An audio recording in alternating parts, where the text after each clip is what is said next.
reasonable doubt here. I'm super pumped. Thank you everybody who's here on Facebook. Thank you everybody who's watching out there. Two of my favorite friends, most amazing. First, fellow host Justin Harris. Hello. Hey, how's it going? And very good, very good. How's the fam? They're good. They're good. How's the peeps? Everybody's good. Got no complaints on my end. And with a man who has been known by many names through the year, one of them being the juror whisperer, one of them being an author of 9, 10, 15 years in a row, the God book. 15 years in a row. Also known as, did I say snake charmer? Not yet. I said the snake charmer. Also known as the past president, jury trial warrior fellow, amigo. Former host. For a decade? 8 years, I believe. For 8 years. 8 years. The one, the only, Mr. Todd Dupont. Man, that's too much. I appreciate that. That was quite an introduction. No, well, I mean, it's good to have Justin and Todd on the show. Heavyweight, up and comings. That's you and me. I hope so. I hope one day. I think you're there, aren't you? I'm trying to be you. Oh, brother, I'm trying to be Todd. All right, well, look, I'm trying to be Racehorse Haynes, so everybody's trying to be somebody, but how about just be yourself? That's true. It's so hard to do, right? Hey, Christopher Carlson. Christopher, thank you for chiming in and says, do one, the only. Well, that's cool. Hey, well, how about this? Todd has been known, the Todd Dupont has been known by many names through the year. Why don't you share one of your favorite Todd Dupont moments on Facebook, and we share as friends? I think that's good for everybody out there. I like that. Let's hear him. Well, okay, y'all be nice. I try to be nice to everybody. I try. Positive Todd Dupont story. I guess we'll see what occurs. So, all right, we got a This show. show's not about me tonight, right. It's true. But it's about your commentary, though. We want to hear some of the things. That's what's up. Drop some knowledge. Well, what's up? What do you think? What's up with the Harris County District Attorney race? Let's dive right in. You don't want to just jump in? Well, I mean, there's nothing salacious here. Clearly, Harris County's blue. We have incumbent Kim Ogg. We have Adia Jones. Todd, you have Todd Overstreet and Carvina Cloud. All capable people running for each and every candidate are capable. I guess I need to remember to look at. Each are capable in their own right to handle the job. The question and that's only in the Democratic primary. I think y'all have interviewed Lori D'Angelo. Is there Lord Oliver? Is he also? He's in the mix, bro. We got one more, Mary Nan Huffman. Mary Nan Huffman, if you're watching, if you're looking. She watches every week, dude. Miss Mary Nan Huffman, come on the show next week. Yeah. Come on the show. Phone call out to her. Well, the reality seems, I'm not trying to be ugly at anything, but the reality is most likely, ours will be elected, at least in Harris County. So, and I'm not disparaging any candidate, clearly, but it just seems like voting habits of humans in Harris County are going to support Democratic candidates. You think there's going to be a runoff in the Dem election? There's no question of that in my mind. I know. Who do you think? Justin? I'm not making forecasts. I want to ask. So, Todd, our longtime viewers will know how long you've been practicing, but to the ones who don't, how long have you been practicing in Harris County criminal courts? I've been a criminal defense lawyer for 20 years. 20 years. Okay, so you have experience on par with Lori D'Angelo. It seems like correct me if I'm wrong, because you interviewed some without me here. Every candidate is running on current DA morale being low. Is that that's the big thing? Like, office morale is low. We got to turn that around. From Todd Overstreet, Lori D'Angelo, Carvana, Adia, they all, Kim Ogg says there's no morale problems, but we talked about this with Lori over her 20 years of 5 or 6 different administrations. What do you think? Do you think morale is different now, or is this kind of like just, teenagers are just always making mistakes to the older? All right, I work in the trial bureau every day. Monday through Friday, in felony courts, and probably on any given day, 3 or 4 or 6 or 7. Not 7. I get called a lot and I work a lot in different felony courts. I'll say that there is an issue with morale. That's a live issue. It exists in the culture of the district attorney's office. Is it attributed to Kim Ogg or her staff? That certainly is suspect and certainly can be questioned. Would another candidate fix that? That's a question. Like, I don't think anybody can forecast or dictate that another person would change morale, but it's line prosecutors who I deal with. What are they going to do? Complain to their boss and get fired? Right. Right. We can talk to the ombudsman. Does the district attorney, do you even have an ombudsman? Here, Well, I'll be the ombudsman. Well, I I mean, mean, I'll be the ombudsman. The show's the ombudsman. Call in. You can disguise your voice. So, okay, the D's, the Dems. Kim Ogg is losing a lot. Is not getting the district attorney Ogg is not getting the endorsements that she usually gets, and they're going to other individuals, other candidates. For example, she didn't a number of endorsements, right? We all know who they are. Is that enough to kick her out of the office? well, there's a notion that, I'm not saying I have any inside baseball here. I'm a criminal defense lawyer who goes down there and just works.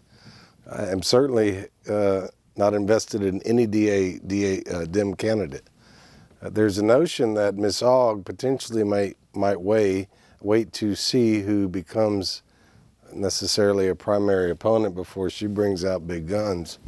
Well, that's fair. Yeah. That's good strategy. Do you think? Again, that's conjecture and rumor.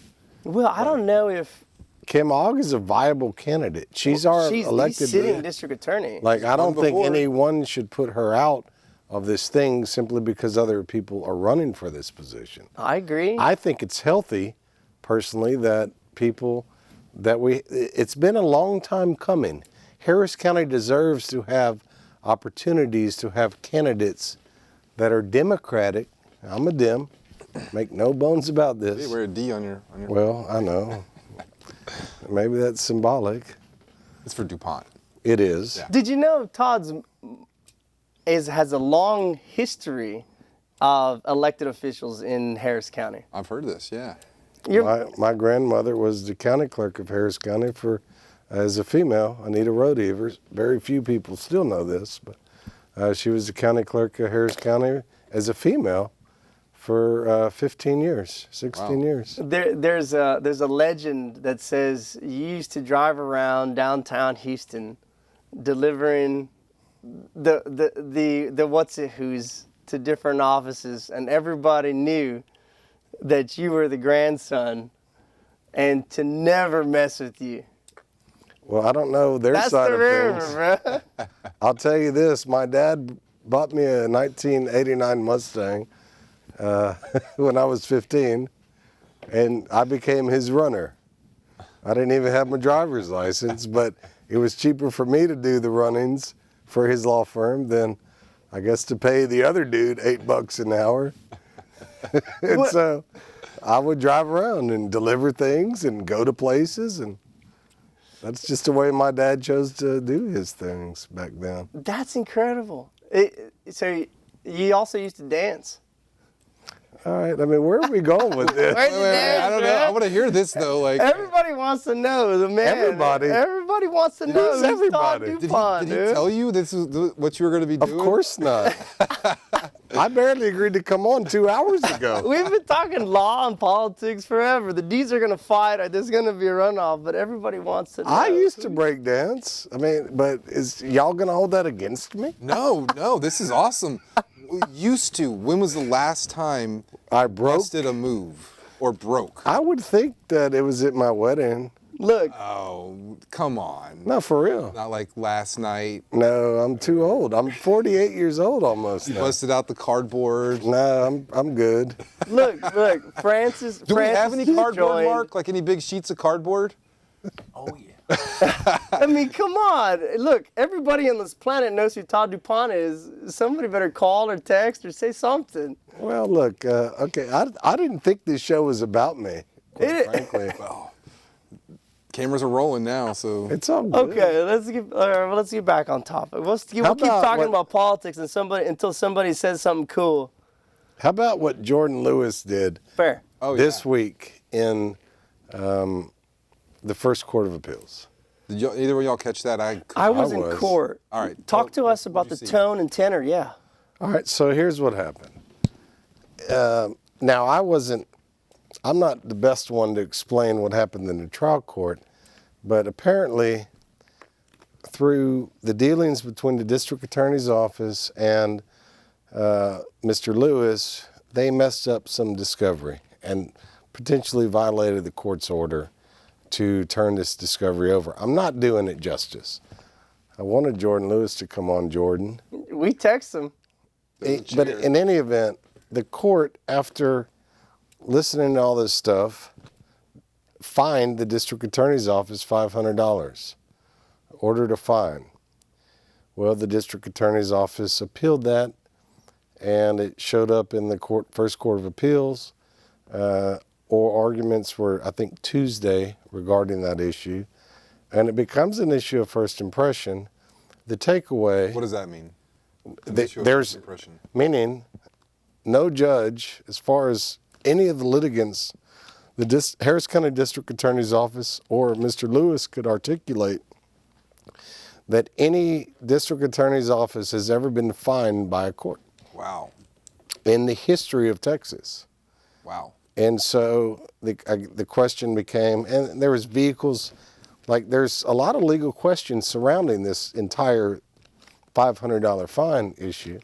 But I think the takeaway was that the Court of Appeals are okay with understanding that a county or a court can levy a contempt statute to a district attorney who violates a discovery order and hold them or in contempt and jail them, but they can't fine them.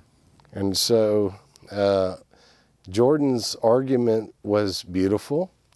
One of the justices in this argument gave Mr. Lewis an accolade because Jordan admittedly said, "Yeah, I'm a trial lawyer. Yeah. I've never argued an appeal before." He goes, "I wouldn't have known that." Wow. Like it was. In fact, I was texting JV this. I know, and I'm sitting there, and I'm in Judge Ritchie's court, like trying to get out, dude. I love you, Judge Ritchie, but I mean, come on, it was a big deal. I heard the courtroom was packed. It was, and the justices weren't. Well, it was packed, but there were also students that were sitting there. I guess something for school. They brought, like you had a bunch of kids in the same colored shirts, like red shirts. But it was, of course, I'm a very big fan of Jordan Lewis, You've tried many cases with him. and I respect him wholeheartedly as a lawyer. And he killed it. He freaking killed it. I heard that consistently from everyone. But also the justice believed he killed it. The Yeah. question is, does the legal argument with regards to whether or not a court, district, county court, have an inherent authority to fine the district attorney's office? I think that becomes the issue. Clearly, I wish Jordan was here. He's going to do a much better job about this than I am, but that issue came up on mandamus.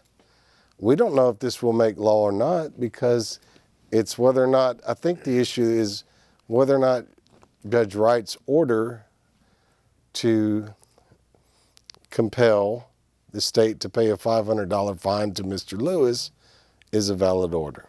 Yeah. Um, And if it, real quick, if If he gets appealed from the Court of Appeals, It goes to the CCA. CCA? Okay. And it's a mandamus. They can mandamus. Right. It's a this. mandamus. So it's a mandamus. It And, doesn't go and to the Texas Supreme Court. It stays it criminal? goes criminal. Because it's contempt. Correct. Okay, all right. Just wanted to know that thing. Sorry. And I'll tell you, for the eggheads of this, I mean, there's some very swimmingly legal issues here that Jordan dissected the difference between rules and statutes in front of the justices and piqued their curiosity because, I mean, none of us were kind of expecting, like, Jordan did his homework. Yeah. Yeah, he did. I wish I was there, man. What was the tenor of the courtroom, man? How did it feel? Were there a lot of prosecutors there, a lot of defense attorneys? I sat way in the back left. There was a mix of both. Okay. It seems like the momentum was for Mr. Lewis. However, I am certainly biased here. Well, what are they going to say? What you think? Do we expect them to rule in Jordan's favor? Do you remember the judges on the panel? I don't by name, and I knew none of them. I don't do appeals. So. All right. I don't think so. What do you think they're going to do? Well, again, the relief becomes the question because, arguably, if they didn't, I mean, if they mandamus, then the state takes that up. But would they? I think they would. Yeah, they would appeal it. But They the thing would. is, I mean- that this isn't making law. It's just enforcing Judge Wright's order. I It's will not a tell you. precedent. But it's still first impression. Yeah. And Judge Wright's order is the strongest order on the planet, on the universe. I'm telling you, man. Judge Wright stuck his neck out in doing these things. The order for contempt or the order for All the of discovery it. order? All of it. Well, not the discovery order, the contempt order. Yeah. He stuck his neck out and he put his neck on the line because to say, hey, district attorney's office, you can't do this, and I'm gonna put some teeth behind it. I think the district attorney argued. All right, here's the reality. Everybody was arguing about something that's never happened before. Right. And so everybody puts their best foot forward, which they both did. I don't know the lawyer that argued for the state. I thought he was competent. I heard that he was. I heard that he was. And he didn't use his entire time. That was something that I think I heard that he deferred like 5-10 minutes, like maybe 5 minutes. He did not To the other use his side? entire time. He just stood on the documents. Stood on Well, the but they argument. brief. I mean, this is something that's typically briefed. Arguments what enhance what's already in the record in terms of what you've submitted. Courts of appeals rely heavily, we know, like on what's written. Paper. Arguments really are almost like, hey, just have at it. Either way, a great moment. Jordan had at it. That's what I heard. I'm telling you. My phone was blowing up. Now, dude, Jordan's just a master. He's a master at a young age. Well, he's younger than me. But this guy, Jordan, I love you, you know this, but he commanded the courtroom. When he dissected the difference between rules and statutes, one of the justices that was jacking with him for real sit back in his chair and goes, this guy actually knows what he's talking about. Nice. Yeah. And that gave deference to the other justices to understand that a dude that's never been before them, that's admittedly arguing a case for the first time in the Court of Appeals, distinguish a difference that the justice knew but forgot about, I think is what he said. And now that gives Jordan like real good street cred, man. Oh, yeah. Court cred. Well, court I mean, cred. you Court know, cred. the man got more not guilties than anyone in Harris County last year, too. This Yeah. dude's a real that dude. Too. I mean, that So too. thankfully, let's have a show about Jordan Lewis. Yeah, well, Not me. Hey, look, dude, I not me. just saw what you just did. You just turned this whole thing and we look didn't even here, realize Jordan we're like- Lewis. The Jordan Lewis, everybody. Yeah, you need another camera over here. Yeah, no, the guy doesn't show. He's What all. if Jordan's phone works?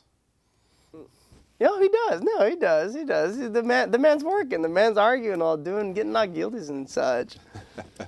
Let's talk about what else, man. Let's talk about jury trials. Well, You seen them?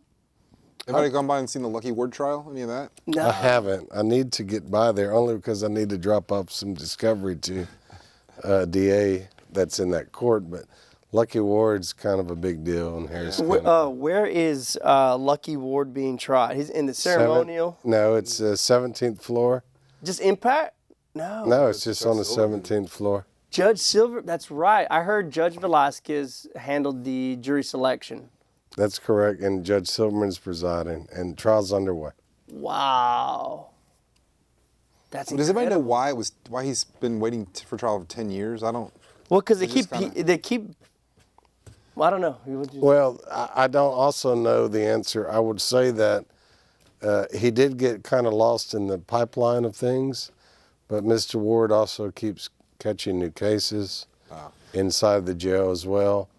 The extraneous I don't know much more than conjecture and speculation, but he keeps catching cases. The lead counsel. Do you know the lead counsel? We know it is Alan Isbell, right? Alan Isbell, Jimmy Ortiz, and I believe Mandy Miller is also working on the case. Oh, wow. Great lawyers. Yeah, fantastic. That's an incredible team. Nobody could ever afford that team. I mean, maybe one or two people could, right? If Mr. Ward was attempting to hire these people, then he would need probably $1 million. Yeah. At least $1 million.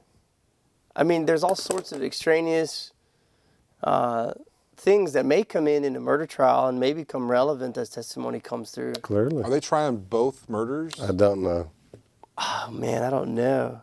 But All the articles I've read talk about both murders, so I'm presuming that they do, how does or they are. one handle, because if I'm not mistaken, they're seeking death. They're trying to kill this guy. If I'm not mistaken. Yeah, they haven't taken it off the table. The jury's going to decide if they're Well, guilty, life without parole, or death. This case is presumably going to take, what, 2 months? That's a conservative estimate. At the It took several weeks for jury selection, but when you have seeking death, there's going to be individualized voir dire for each person. I've actually never seen that. Have you seen that? Yeah, I haven't been involved in it, but I've seen it. I've never seen it. And it's They a literal literally, the state and the defense lawyer interview each person. for Typically, it might start. All right, so typically, what would happen is a voir dire panel, a jury panel, will give a questionnaire. Will be given a questionnaire. Different from the ones that we get in our other cases, right? Oh yes, it'd be particularized to the facts, the best we can. The state and the defense has to agree upon the questionnaire. So then everybody goes through it, court, DA, defense lawyer. And then, so everybody dissects that, and they kind of have a basis to know what this person's thought process is. And then after the questionnaire, and I don't know if this was done on Lucky Ward. I do believe that it should have been, but it most likely has been. But I don't know, in fact, if it was done. After that, you literally have the court and just the parties interview people individually. it's my understanding that the defense waived opening. At least I'm reading this article. They Is that did. true? They did. That's what I read too. Okay. Well, no, I know that's true. They waived the open. Correct. Well, you understand that that's something I know. deal with daily. I know. Sometimes you just gotta waive the open. Okay, so let's They can have still open though. They'll put on a case. Well, all right. Yes. The question becomes, do they open after the state's case? Because if they don't put on a case, They can't then. well, but there's no. I mean, I guess you could open and then rest. Do you think they're? We don't know if they're putting on a case though. But the defense did not open in Lucky Ward's case. How does, man, how do you shut your practice down for 2 months like that? Would you do it? I choose not to handle capital cases. Um, I Ju- disagree with the death penalty, fundamentally. And I understand the work that needs to go into that. I will tell every human, I work with a lot of DAs daily. When my children are grown, I'm going to get into this work. And I'm going to have maybe 10 clients. You're going to get into capital cases? You better Death believe it. capitals? Jeez, I'm Why going is to be the right decision- next to you, bro. Why is the decision when your children are grown? Because, so, I mean, I want them grown where I don't have to worry about them. Like, I still go to dinner with them on Wednesday nights. Like, I have them every other weekend. I'm a single dad, like, divorced dude. Like, You're afraid that the capital cases will take away time? I do believe that. Okay, sure. And it does. Yeah. If a human, and I know every human on the list of Harris County's capital list, I know them all. And they're good people. Mm-hmm. I know people getting off that list because it's taken chunks out of their life. To get on that list is hard to do to begin with, Sure. for real. But secondly, it takes a piece out of you that you can't get back, especially if your clients get killed. Right. All right, look, none of us condone capital murder. None of us. Nope. However, people commit those crimes and juries convict them of those crimes. And if it goes all the way up, all the courts that we can name, and they still decide they're going to kill this human, which they do, then those lawyers typically go to Huntsville and watch that person die. Yeah. And, or, as you know, our brother Pat McCann has had, and I've seen him at least twice get calls from the governor saying, no, we're going to execute. Like the stay is over and this is it. And Pat hangs up the phone, and what we do behind that is between us, but that's it. In a moment, his client will be dead. I don't want that on my back, man. Yeah. That's just tough. I heard on, like, I read something on tough. NACDL years ago that when you account for everything else, the highest suicide rate is death penalty defense attorneys of any job. Period. Well, I mean, it's just, 'Cause you get invested with folks and you go to their execution and you watch the life go out of somebody that you invested time in and maybe emotions in, and but none of the lawyers agree that what that person did or accused of doing, like, we don't sponsor No. like killing a child or No. killing multiple killing. Like, no lawyer sponsors sponsor that. my client having a crack pipe or driving intoxicated. I agree with you completely. We get that reputation, but Well, clearly. But for me, give me ag robs, give me nature of sexual allegation charges. You know, I want to be in front of a jury. And this district attorney's office knows. I don't care. What I'm saying is, I'll try a case that needs to be tried. Sure. JV, you've sat with many Yeah, trials. I know, bro. I know. We Right win there. some, we Right lose there. some. Right there. But it ain't even about, hey, let's just try it. No. Sometimes cases have to be tried. Yeah. If I can resolve them, I will on the fly and get out and go the next. But we investigate every case. We look at all legal issues, but sometimes things have to be tried, man. Mm-hmm. And sometimes we just got to cut and move. Like, What's the most thrilling part for you for a jury trial? thinking the theme. Yeah? I think so. I think the theme of the case becomes, now look, I'm not going to give, I know the state's watching here, but that's all I'm going to say. What's my theme? Yeah. What gets you off on jury trials? I just like the whole thing. I just like the moment the jury comes in to the verdict comes back. Just it's like my drug, man. I agree. I agree, It's just a man. drug. I agree. Have you sat any this year? Yeah, I'm 0 for 2. Me too. I've had 2 panels, busted 1. Speaking of busting, I heard in Judge Aguilar's court, 228th, it was the 5th panel. 5. Alvin, it's Alvin Nunnery, That's his name, yeah. is trying a case. Forgive me if I'm wrong. It's some sort of sex case.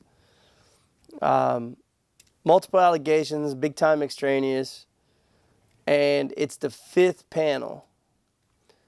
I almost thought I wanted to ask him. Well, around the 3rd or 4th, I wonder why they wouldn't order a larger panel, like 120 maybe, 140. I don't know. I'm sure they've thought about it, but I don't know. I wouldn't be surprised if it's because they don't have the facilities right now because they're still trying to rebuild from Harvey and somebody else is using the ceremonial courtroom. There's that, but I also know that if a judge wants a bigger panel, there's a few things. If a judge wants a bigger panel, they'll get a 120 panel. Like that's like that. If the case went to impact court, all right, so the point is we need to know a little bit more. Sure. But like, all right, but let's say it started in impact court and he's busted 2 or 3 times. At some point, some human needs to say, hey, we probably need a bigger panel. But yes, we can get a 120 panel. It's problematic. The issues are still the same. And in reality, on cases like a continuous sexual abuse of a child, once the heads start nodding about yes or no's, about ideas, the reality becomes that, you might just not, but all right, I'm not finishing my sentence, but these are hard panels to sit because the issues are serious, man. Child sex cases are some of the worst charges that we have, that we ask humans to come down to sit for and listen to. And stay objective throughout the whole process. And how in the F can you? You can. Seriously. I mean, seriously, man. I don't know. The law says they have to. I don't know if you could ever. I've kind of thought about it. When I heard the 5th panel, I thought to myself, what if what's going on is they're saying, hey, look, this is real life. You're going to have to deal with some real life issues, and we need 12 fair and impartial jurors. I don't know if you can find 12 humans. I think you Reality. can. Yeah. No. I do believe you can. Well, I swear that I do believe. Well, you're the master. Fair. What I'd say to that, the 5 panels thing, is that's a big praise is due to Judge Aguilar, right? Because how many trials, much less significant, I've picked juries on sexual assault child cases, but how many trials do you have disqualified jurors that the judge rehabilitates just so they don't bust the panel, right? Or they, okay, the next one we're going to bring over 200 people, and by God, you're not going to bust that one. So Judge Aguilar, if a jury panel is not qualified, doesn't produce a qualified 12 jurors, then they should be busted. Well, I think the judge deserves a little, accolade for that. I agree. And he was, when I was in his court, he was doing a very good voir dire. And I presume it's the 5th time that he's done that. I don't know if, you're right, I don't know if he came back from impact court to say, hey, let me handle this. I don't know. But I think you're right. You can find 12 good souls. I mean, they found 12 in Lucky Wards. And praise to those lawyers, defense lawyers, and prosecutors. But I'm gonna really, because we're a defense show, I'm gonna say defense. Man, I know them personally. Gosh, and I know who they're going up against. I think they're going up against one of them on the prosecutor's side is old Terminator. Until the She's coming Colleen up. Barnett. Yeah, I think Barnett's on the other side, dude. She don't play. Jesus Christ, she doesn't play, man. And when you're going up against those heavyweights, God, for 2 months. I mean, I remember when I was just watching a little puppy lawyer in your arson case that you won. No, hold on. Well, It's a murder case that we got a hung jury. it was a pardon. It was a murder case. We got Underlying arson. underlying arson. But and that was a decade ago. Already? Dang. That was a decade ago, How man. old are you, JV? I'm 36. I know, I'm just messing. I've been following this guy for a minute. It's my Todd, trial warrior, man. And so speaking of going up against, I think Colleen Barnett is on. She's the other one side. of the best lawyers I've ever tried a case. Jesus, she's good. I'll look her in the eye. She's likely not watching this show because she doesn't care about these things. But she's at a capital murder trial right now, too. Well, but but she knows how to find it. And she is. Colleen Barnett is one of the best prosecutors I've ever tried a case against. And if a human that's a defense lawyer finds himself or herself against her, just do your best because she will bring the shit. Who else? She will come at you. She comes and doesn't stop. Well, Jesus, she doesn't stop. Same no, thing. but you know what? Quite frankly, other than settling cases, isn't that like, I mean, That's what we're about. this is what the adversarial system's about. Yep. Yeah. I agree. Now, I have lost cases, a jury trial to an intern for the DA's office. And I was so aggravated. right here. I swear, I was like, Yeah, I wait, know. what? Wait. You have a bar card and you beat me? Like, And, Miss Barnett, it was a hung jury 5-7 for guilty. She still claims she beat me. I was like, Nah, no, she did. Nah, She did. nah, bro. No, she did. I'm like, but hold on. Look, it's 5-7, man. Like, Nah. There was no arson. There is no murder. well, that was my argument to the Houston Chronicle. Well, and it came out, dude. Were you bearded at the time? Yeah, I was bearded. Dude, God, the hat, it was good. Well, anyway, But look, the epilogue is just as fun, though. So what happened? we're jury selection, right? And I'm 10 years, so I'm a 10 and a half year lawyer. This is 10 years ago. And Todd's like, hey, go listen at the door. And I'm like, yeah, Todd, whatever you say. I Go. don't like listening at the door. It makes me freaked out. There's nothing Listen, wrong with We it. don't listen at the door. No, you can. There's nothing wrong with it. Prosecutors do it. Defense attorneys do it. So, but I am 2 months out, 6 months out or something, and I go on this. And old dude who I think's in prison now, is he still in federal prison? Blevins? What's his name? Yeah. What's his name? The dude's The defendant? no, the No. investigator who for the DA's office who ended up stealing the Superman comic. Yeah. And then trying to sell it and use his own ID. Yeah, and got caught and he's in federal prison now, or was.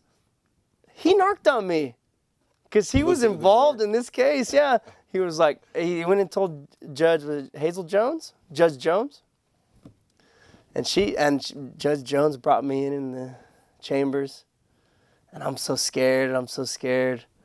And Todd looks at me and says, "Don't worry about it. I got you." I was like, "Fine." And I go in there and I do like a half mea culpa, okay? I'm like, I was walking by and I'd listened to it. I didn't really listen to it, but I heard it. And Judge Jones admonished me and did her thing and told me never to do that again. And I understood her and then Never I left. done it again. No, well, then she didn't get elected, and then I kept doing it, and then she's now elected again, and I don't do it at all. That's what happened. But that's the epilogue of that one. And then Colleen ended up coming in chambers as well because there was some sort of, see, Judge, you got Dupont and his guy listening at the door, and there's no reason for it. But it is what it is. She was upset that day. She was upset. She got mad at me. We got caught. Like this. She didn't win. Well, she didn't win. No. What she told me, Mr. Harris, Justin, was that I beat you. No, absolutely not. She told me, and Colleen knows this to be true because I was there and she was there.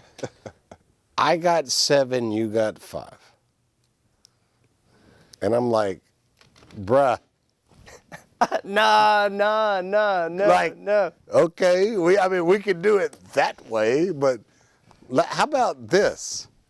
How about it's a look. You didn't prove your case beyond a reasonable doubt to a unanimous jury. That's a loss. The reality of this case is, sadly, that 2 children died in this fire.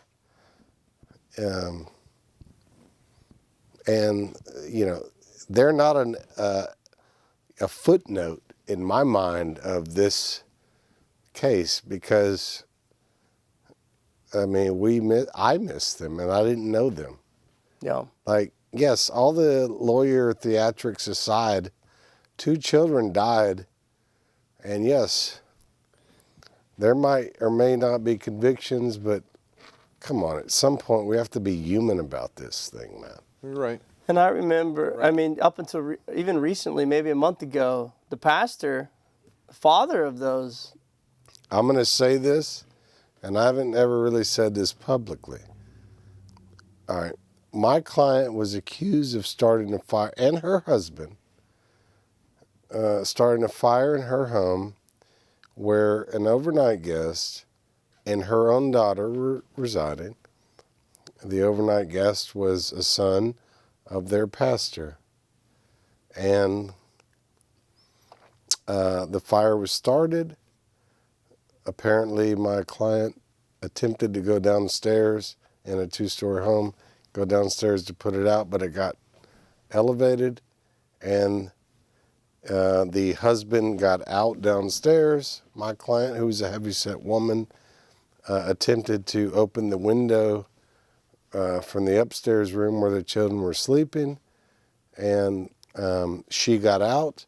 The other 2 children didn't, and both died of smoke inhalation in the home, like literally right by the freaking window. Well, the overnight guest was a human named Raymond Farley Jr., who was the son of their pastor, Pastor Raymond Farley Jr. At trial, after everybody rested and closed, this was one of the most unique examples of humanity and kindness I've ever experienced as a lawyer. But we were in the vestibule of the court after the jury's deliberating, and I saw Pastor Raymond Farley Sr. and his other son, and I walked in and I said to them, "Sir and son, I'm so very sorry for your loss. I have no words. I have children. I would like to tell you that I'm not antagonistic to what's happening with you, and I have a job to do by representing my client, but can we get a hug?" Which we did, and we said a prayer in the vestibule. Since then, and it was a hung jury, and since then, some of the state's witnesses sucked. They freaking sucked, and they've been charged with crimes. The state had to dismiss the murder case against my client. They did, for other reasons. That could be a whole nother episode, but it's irrelevant at this point.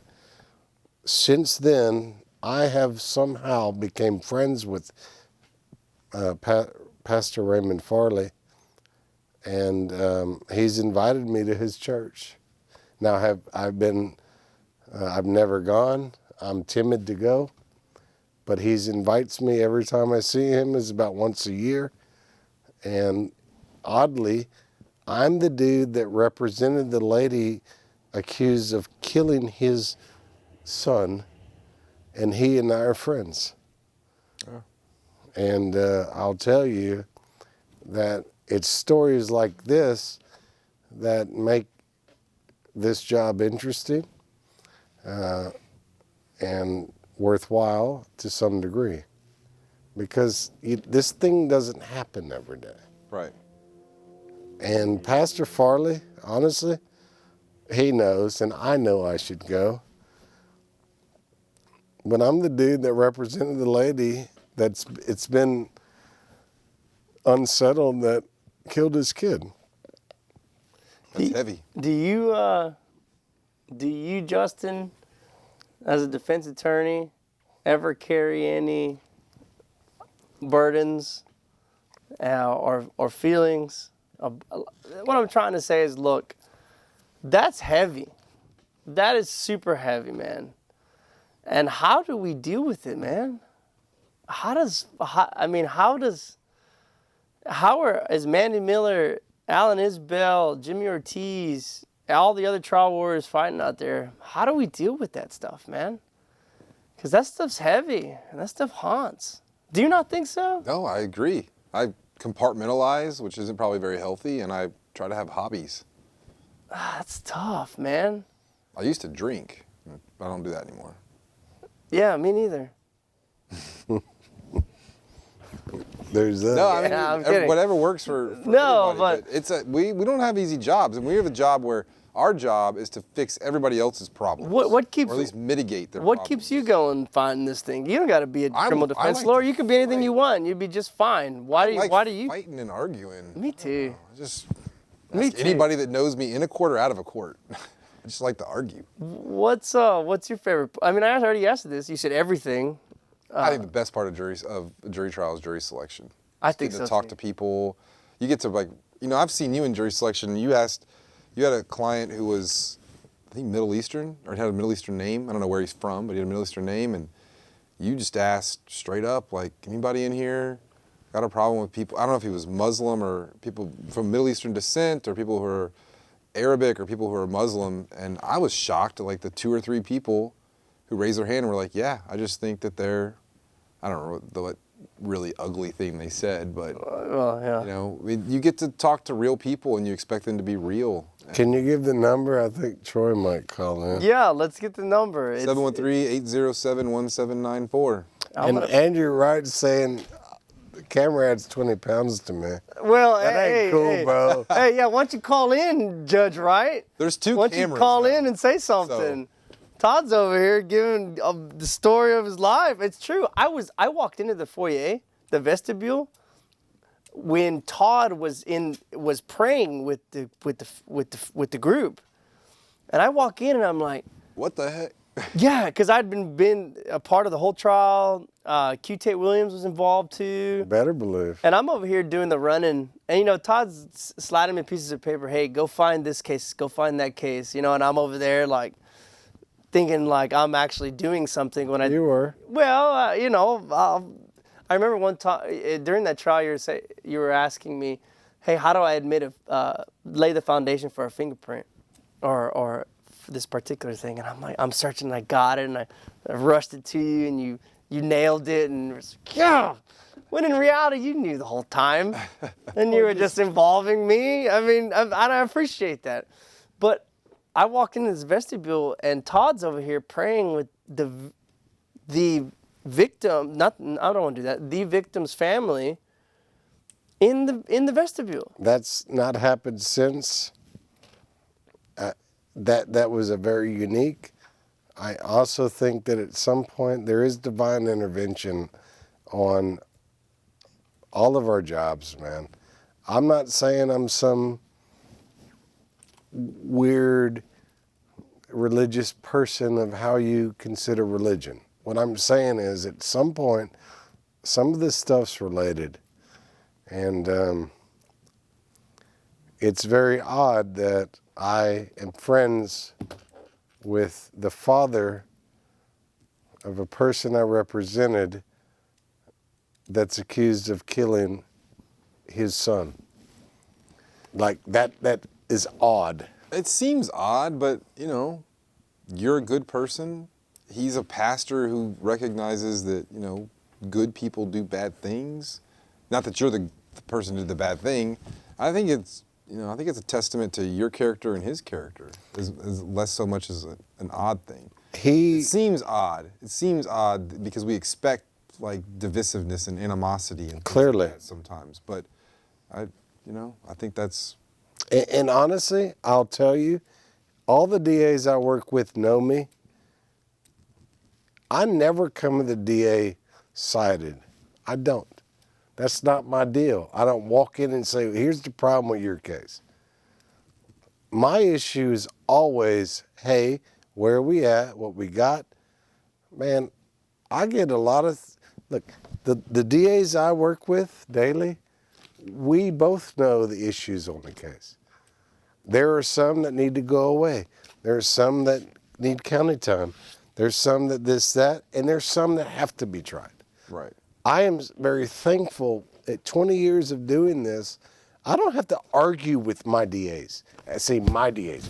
The ADAs that I work with, that I know and respect their work product, I go in, I read the same report they do. Like, we ain't got a jack. I watch the same reports they do. They know me, I know them. If we can move it, it's done. It's over. Let's get it done. Dismissed, over. If not, we both recognize that has to be tried. And it goes on trial docket. Like, there's no jacking around. Yeah. Like, and I'm thankful that I have that relationship. And I'll say this, it makes me no difference who the DA becomes, honestly, in this county. Because I don't deal with the DA. Right. I deal with her line prosecutors. I'm a trial lawyer. That's what I do. I'm in there in these courts daily, and I love being in there. I absolutely love representing people accused of crime, felony crimes. I don't really do many misdemeanors, fairness. But I know what these cases are worth. The chief, the two, takes a young three, but they'll figure it out. No disparaging here. We know what cases are worth. The judge knows what the cases are worth. Like, we can do justice in Harris County with a good system of people that know what's going on quickly. This can happen, and it happens in my practice. We can get PR bonds. Look, every beautiful thing about this system happens in my practice. I have judges that get PR bonds. I have judges that give county time served on misdemeanors, on felonies. I get all this daily. Do you get body cams from HPD in less than 6 months, though? No way. And I know Dang, that I was hoping you were the one. No. Well, somebody must, because I don't. And they don't either. And they expedite requests. We're going to have a whole show on this one day. Well, and it's real, but it's just technology on that one, dude. It's crappy. Is that okay to say, Mark? Yeah. Yeah. I wonder, man. I wonder. I get results that nobody sees. Well, because you're in the trenches, man. You're there, you know. But I'm not trying to promote myself on that. I'm not asking for anybody to call me. I enjoy my practice of indigent defense. Yeah. I enjoy this. What's the one thing you love about it the most, or one of the things you love about it the most? One of the things I love about Indigent representing individuals accused of crime. Well, I mean, it's not that profound, but honestly, like for instance, if I have a relationship with the DA, and they might know that I've been assigned, and they look at it and say, I'm dumping it. Yeah. Like, they'll dump it. I say dump it. They'll dismiss it because they know I'll litigate it. Now, I'm not forecasting, but that's like, but they should probably do that anyway. I would think that if it's a crappy case, but I'm saying, like, maybe that's just fortuitous for me that they did it for me, but not necessarily like they could have did it for them. But Well, there's it's two types of criminal defense lawyers, right? There's plea bargain lawyers and there's trial lawyers. And the DAs know what you are after you walk in, especially in district court. And if they go, damn it, there's a trial lawyer on this case and I got to dump this. But if it's a plea bargain lawyer, it's like, this is great. I'm going to get a guilty plea out of this. I've debated that because honestly, I have a lot of DA friends. I'm not saying like super friends, but I honestly do believe in the culture in the district attorney's office. They're not worried about us. They're worried about them. If that case needs to go, they're going to dump it. I think even the worst case lawyer shows up. I honestly, I'm saying where I practice. I do believe in the felony courts. If it's if it's a bad case, they're going to get rid of it regardless of who the defense lawyer is. I do believe that. I agree too. At least on the felony side, I don't think there's punishment for having a crappy lawyer. Well, I will also say that used to occur though. Yeah, I don't know. Well, I think I think you deal with a lot of the chiefs. I do. And I deal with a lot of 3s and 2s and. Well, I think that just they don't know. Yeah. I literally looked at After the third setting, DA, I go to the chief, but. I looked at one of them in the eye today and I said, "How are you going to prove that?" And it boggled their mind. It just boggled their mind. I said, "Look, because I'm trying to get out of here." He signed the reset because you didn't know what you're talking about, whatever. And I said, "How are you going to prove that?" And they just looked at me like, "I have to prove something." Like, how are you going to prove that? Prove it.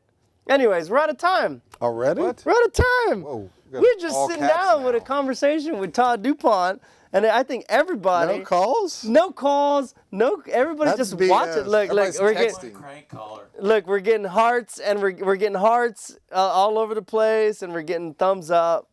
Everybody loved it. You should have called. I'll see you later. We got to wrap up. Harris County Criminal Lawyers Association, past president, author, lawyer extraordinaire, my friend, mentor, Mr. Todd Dupont. Snake charmer. That was my favorite. Thanks for watching. Host, Justin Harris. Producer, director. JV, spelled Javy. Just the talent. Just the talent and a pretty face. See you in the court.